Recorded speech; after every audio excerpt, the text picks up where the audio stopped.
Senior reporter Chaudhary हारून शहजाद से report की है कि जश्न ईद मिलादुल नबी सल्लल्लाहु अलैहि वसल्लम के मरकज़ी जुलूस के इंतजामात के सिलसिले में 4 रूम मराकज़ की जानब से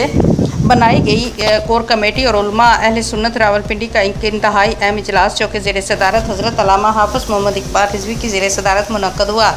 इजलास में रावलपिंडी के उलमा कराम ने शिरकत फरमाई और जुलूस को बेहतर बनाने, मिलाद पार्टियों के मसाइल हल करने और जश्न ईद मिलादुल नबी सल्लल्लाहु अलैहि वसल्लम को ऐसा अंदाज में मनाने के लिए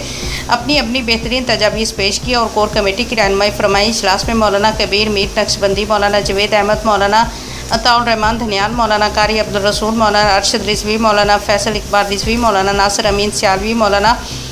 सफ़ीर कादरी, मौलाना नईम अफजल, मौलाना अब्दुल रहमान सियालवी, मौलाना नासिर बशीर बाट, मौलाना नकीबुल रहमान चिश्ती, मौलाना गुलाम मुस्तफ़ा सईदी, मौलाना हबीब अहमद, मौलाना मोहम्मद जमीद ज़ियाई और दीगर उलमा कराम ने शिरकत फरमाई। कोर कमेटी से शेख मोहम्मद इब्रार, शेख आज़म खुर्शीद, मलिक साजिद महमूद,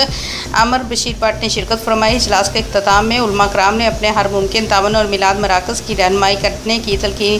यकीन दयानी करवाई। इजलास की मेज़बानी के प्राइस चेयरमैन मिलाद ऑर्गेनाइजेशन साहबजादा यासिर इकबाल रिजवी ने सर अंजाम दिए और इख्तिताम में उलमा कराम के एजाज़ में ज़ुराना दिया गया।